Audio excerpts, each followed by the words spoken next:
Hello beautiful Disney friends and welcome back to my channel. Hi, how are you? Y'all doing really good? I hope so. I hope you're all doing really awesome. If you guys are new here, my name is Terryn. If you guys like anything with Disney, Disney theory, Disney conspiracy, Disney history, and makeup, I know it's a weird little thing, but I like doing it. Just combining all those things together gives me something to do instead of just staring at a camera, and I enjoy doing it. I'm not like super great at it, but I like doing it. So if you guys like any of those things, please make sure you give this video a thumbs up, hit subscribe down below, and be sure to turn on notifications.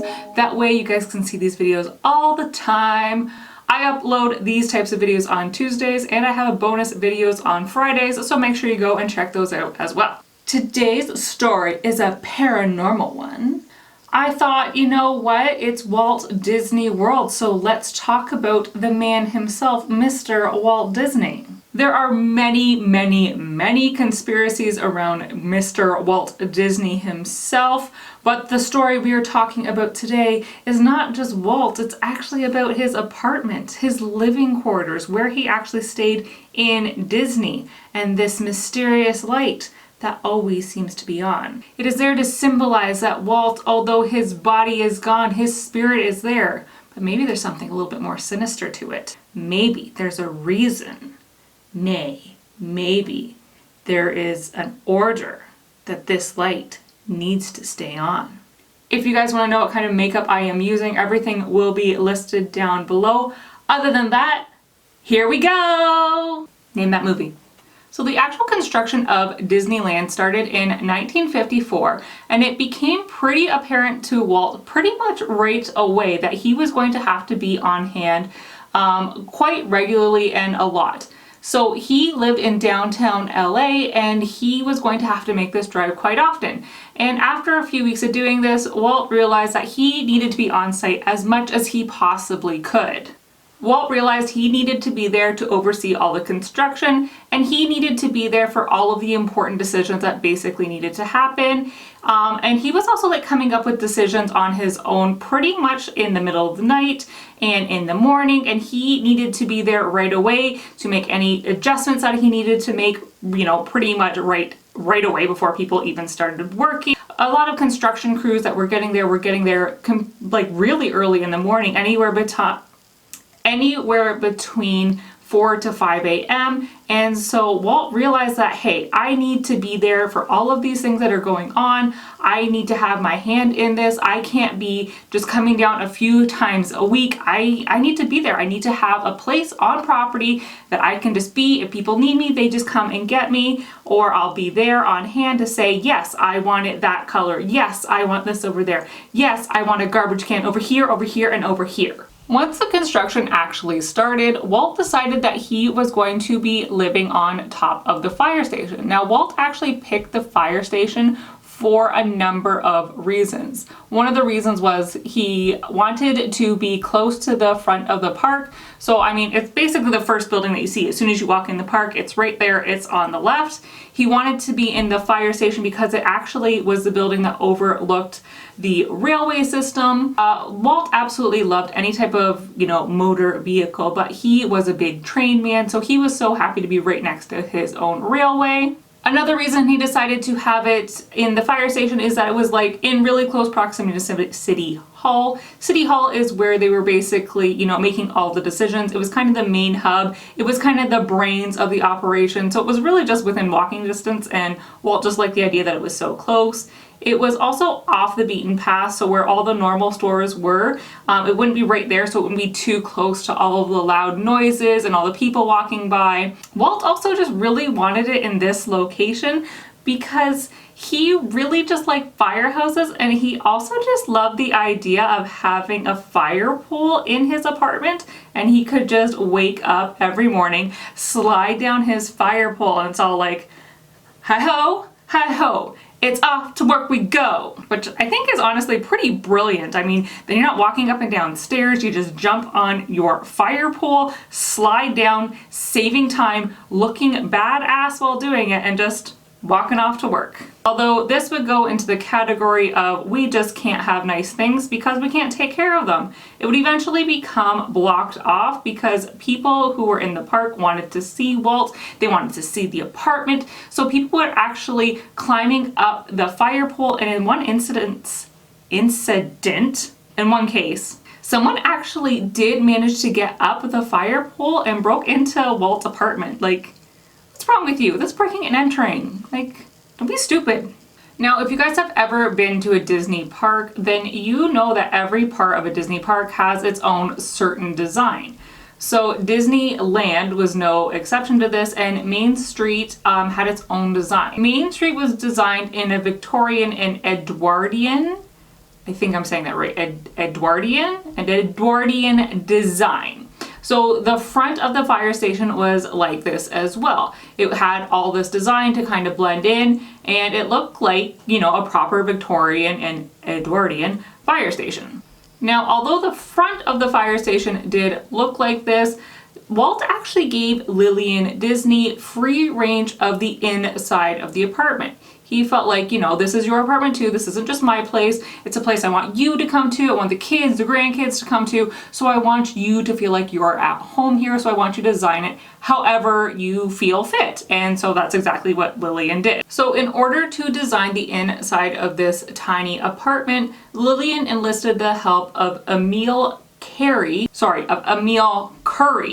who was also the designer for Mary Poppins, and they kind of came up with a design of this tiny apartment. Walt was actually kind of like the first one ever to come up with this entire tiny apartment design, because that's exactly what it was. Since this place was not too big, it was basically like its own little hotel. That was kind of the feel of it, and it was equipped with a washroom and a tiny kitchen as well. And this place was that. It was very tiny. It was only about a 500 square foot area, and the ceilings were about 7.5 feet. So it was really small. So Lillian came up with this design. Again, it was very Edwardian? I don't know designs. And it was a cute little space that she came up with, and it was basically like Walt wanted it to be. It was their little home away from home. So let me lay this out for you a little bit. So you would walk into the apartment. It was this tiny little hallway, and it had a closet on the side. It was the only closet in this area. Then you walk out into like the main living room area with, again, this very small kitchenette. The kitchenette was actually hidden behind these like accordion style doors, so you could open them when you're using it and close it back up. It had only a few cupboards in it. It had a few pots and pans that you would have to put on top of a hot plate. And there was also a sandwich press, because Walt loved his sandwiches. And I mean, who doesn't? I love sandwiches. Sandwiches are some of the best foods out there. They're so easy. They're so adaptable. Like, I just love a good sandwich. Do you guys love a good sandwich? I love a good sandwich. So on the one side was like this dinette, this little kitchen area, and the other side was like the seating area. And in the seating area, there was 2 couches, there was a few chairs, there was a window with a lamp, there was a gramophone, and some other type of like musical instrument that like had chimes and stuff in it. I don't quite understand. It's kind of before my time. I don't get it. And then around the other corner, because it's basically set up like, you know, a square, so around the other side of the kitchenette, there was like this small little bathroom and then a little vanity on the outside. So if Walt had to get up and get ready, and Lillian was, you know, trying to get herself ready, she would just stand in front of the vanity and get ready, and then Walt could go into the washroom, use the toilet, use the shower without disturbing her, without disturbing each other, and it worked out quite well. Now, as I did just mention, I said that there was this window at the front and there was a lamp in it. Now, first, Walt liked this for many reasons. He loved being able to stand in front of this window and look out and see all the people walk back and forth. It just really made him happy. I mean, he was Disneyland and he absolutely loved it. He loved that people were coming to his amusement park, coming to see it. He loved it when people were enjoying it. Like, he honestly got this big rush out of people being there. So Walt loved having that window there to be able to look out of it. But Walt also had this little light in front of this window, and he just kind of made it a habit of whenever he was there, he would leave this light on. And this light would be on at all hours of the day. It doesn't matter if it was nighttime or not. Walt almost never turned it off except for when he was sleeping, and even when he was there, he wasn't sleeping very much, so the light was almost always on. It was also a really good way to let the employees know that, hey, the boss is home, I'm here, be on your best behavior, pull your pants up, tuck your shirt in, point with your hand, not with your finger. Imagine walking into work that day, seeing the light on, you're like, oh God, boss is here, smarten up, straighten up. Do you guys ever work for like a company like that? Like I always work with my boss. My boss was always there when I was working in companies like that. But man, we had like an executive or someone come in or come down. And they were always just the worst people. I mean, obviously I'm not saying Walt is, but do you guys know, have you ever worked with those people when they came in, like the atmosphere just changed and you just knew what kind of day it was gonna be? Like, I had a few of those. There was one lady who I did not like at all. She was not a nice lady. And let me tell you, when that executive got fired, I'm not gonna lie, I smiled a little bit. I shouldn't do that because it's not nice. Like someone got fired, that's not nice, but. Anyways, it was a way to let employees know that Disney was there, so if they did actually need to go and get him or whatnot, they knew like, hey, Disney's in the park, let's go get him. Now, although it was going well having this little area that Disney and his family could come and stay in, not only Disney and Lillian were also staying there, but Roy would stay there, the kids would come and stay there, the grandkids would come and stay there, and it was working out, but Disney knew that this place was not going to be enough, that he needed a bigger area for everybody. So once the parks were open and New Orleans Square was underway, Walt had actually had plans to build a big apartment over top of Pirates, and it was going to be quite a bit bigger than what they were having. I mean, they were in 500 square feet. Anything you build is going to be bigger than that. And this had the plans to be able to house a lot of people. It had a room for Walt and Lillian, it had a room for Roy and his wife, and then it had a big living area with lots of pull-out beds for all the kids and grandkids. Now this, unfortunately, like many other of Disney's plans, was something that just wouldn't come to happen because of his untimely death in 1966. So the bigger apartment never got made, and many of the other things that he had planned never got done either. And the company was actually lost for quite a while because they just didn't know, like, hey, what will Walt do? And no one was Walt. No one had Walt's vision. No one had any idea of what we'll do. So unfortunately, a lot of the things that Walt had planned for the parks and for movies went undone for many years because people just didn't know what the heck to do with it, Walt. And the apartment was one of them. Now, after Walt passed away, his family members did still come to the park, but a lot of times they wouldn't even stay in the apartment anymore because it was just too painful. It was too painful to stay there, to stay in the apartment that he built for him and his family, and they just really felt that they missed the presence of Walt when they stayed there. So no one really stayed in the apartment too much after that. It did still get used, but it wasn't the same as when Walt was there. So this then leads us to the night in question. So although the house was not being used the same way it was before, it did still need to be kept up and cleaned and vacuumed and dusted. So cast members would still have to go in there once a week and clean the area up.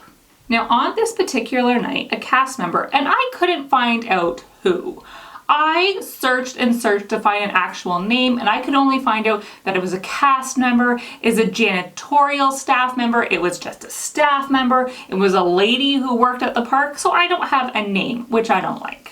But apparently one night while cleaning up, this cast member was up there doing her regular chores. She dusted, she vacuumed, she tidied up the place, she made sure it was all secure. She did her final check around the room, and she turned off all the lights, left the apartment, locked it, and walked out.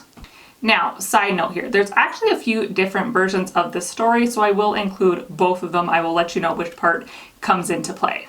So as this cast member walks out, she gets down on the street, she's on Main Street, she kind of notices something and she looks up at the apartment and she notices that that light in the front window was on, and she just kind of thinks, oh, I forgot to turn the light off. I thought I did. I better go turn it off. And I mean, who hasn't been there? Who hasn't done that before? You think you turn a light off and you sit down and you look and the light's still on, and it's such a pain because you have to get up, you gotta go over, you gotta turn it off. I mean, everybody's been there, right? Like, right? So this cast member walks up the stairs again, unlocks the apartment, goes in, turns the light off, again does a quick scan of the room, everything looks normal, walks out, walks back downstairs, gets onto Main Street again, and notices, what the heck, the light is on again? I just turned it off. What is going on? So she's thinking, okay, maybe something's wrong. Maybe there's technically something wrong. Maybe there's something wrong with the outlet. Maybe there's something wrong electronically, or like maybe the light's just kind of weird. So she's like, okay, I'm gonna go back up there, and this time I'm gonna unplug it. I'm gonna unplug the light. So she goes back upstairs. She unplugs, she turns it off. She unplugs it. Again, kind of just waits a minute, kind of just looks around. Everything's fine. She walks out, locks it, goes back downstairs, and the freaking light is on again. So now she is pissed. She is like, what is going on? Someone must be playing a joke on me. Who the heck is doing this? I've been up there, down, up, down. I unplugged it, and this is still on. Someone is obviously messing around with me. I'm gonna go find out what's going on. So she marches up there, and when she gets up there, the light was actually off. So when she was down, she looked up, she saw the light was on, she's pissed, someone's playing a joke on her, goes upstairs, but now the light is off. Now, I couldn't find out if it was actually plugged back in, if the light was actually plugged back in or not, or if it was still out and it was off. Like, I don't know exactly what happened at that point with the plug, but apparently it was off anyways. That's what I know, it was off. So the cast member is like pissed at this point. She is like, what is going on? So she decides, you know what, I'm gonna hang out here. I'm gonna hang out here, and I'm gonna figure out what the heck is going on. I wanna see if the thing turns on again, turns off, what the heck is gonna happen. Like, is there someone in here? Is there someone trying to mess around with me? It's late, I'm tired, I just wanna get home. So she's like, I'm gonna figure this out. So she ends up just kind of standing there for a few minutes and just like waiting to see if this light's gonna turn off, turn on, whatever. And she's standing there, and all of a sudden, the light turns on, and this voice whispers behind her and says, I am still here. Now, I don't know about you guys, but boy, bye, see ya, out, bye, take your job, I'm out, bye. Man, you could not pay me to go back into that apartment after that. I don't care if it's WALT or not. I would be staying around to figure if it was WALT. I would be staying around to be staring at that light. Man, after this light came back on the second time, I wouldn't be going up there. I'd be making a phone call, be like, hey, someone get up there. Go check this thing out, because it keeps going on and off on me, and I don't know what's happening, and I'm not about to be it. As soon as you start hearing a voice, and it's all like, I am still here. Nah, out. Now, the second part of the story goes, she actually got down to Main Street after she had heard the voice saying, I am still here, and she actually saw the light in the front window turning on and off, as if someone was there playing with it. Now, not only did she see someone playing with the light, but what she actually also noted is that she actually saw someone like pulling on the curtains, like you could see the curtains moving. The curtain was moving in a fashion of like someone grabbing the curtain, pulling it over, and peeking out to see what was going on down below. So you know, if you're like a crazy peeping Tom, you go over to your window but you don't really want someone to see you, so you grab and just all like take a little peek around and then you close it again. That's what this person apparently saw. Not only were these the only things that happened in this house, it was actually kind of paranormal. To this day, cast members still report being able to hear footsteps and loud knockings at all times of the day, but especially at nighttime. After this incident had taken place, people in the park decided that, well, if Walt is still here and he wants his presence to be known, we should leave this light on. We should leave this light on in memory of him. It's like Walt is still here. This is his park. This is where he is. That's where he actually lived, in that apartment. So naturally, his spirit would still be here with us. His spirit is still here with us in everything around. So in honor of Walt, a decision was made that that light in the firehouse would be kept on all times, 24 hours a day, 7 days a week, to honor the man himself in his park and his apartment, to say, Walt is still here. Now, I love this story. I honestly think it is so cute. I really like it. Just the whole thing that Walt is there. He's still there. And I mean, regardless of a light or a voice or footsteps, we know Walt's there. This entire park is Walt. It is literally Walt himself. So I do like honoring the fact that Walt is still there with this light. As for the validity of this story, I mean, I don't know. I think it's a really cute way of getting it out there that Walt is still there. He's with us in spirit, and he wants his light on. He wants his presence to be known. But I mean, would Walt be creepy about it? Would he be flickering the light on and off? Would he be saying, I'm still here? I mean, it's Walt Disney. Wouldn't he do it in a bigger manner? I mean, wouldn't he just like put flashing lights out during the fireworks that spell out, I'm still here? Either way, if it happened or not, I honestly think this is a really cute way to commemorate Walt and just have a cute little background story to go with the light. Like I said, we can't actually find a cast member who was apparently there on that night, and they don't mention this story during the tours at all either. But that, my friends, is the story of Walt Disney's apartment, the history of the apartment, the story of the lamp, and Walt Disney and his spirit haunting his own apartment. So what do you think of the look? I think it turned out good. I really like this one. It's very tequila sunrise. That's my favorite drink ever, so it's very tequila. Let me know what you guys think. What do you guys think of this story? Do you like this makeup look? Let me know down below. Again, if you guys have any ideas for any other videos, pop those down below. I will make sure I get to them. I have a whole lot of things lined up, so I will make sure I get to everyone's video and all the videos I have lined up. I got a lot of these, you guys, so we got a lot of fun to be had. All right, my beautiful Disney friends, that does it for me today. No matter what you guys are doing, I hope you're having an absolutely magical day, and I will talk to you all real soon. Mwah! Bye!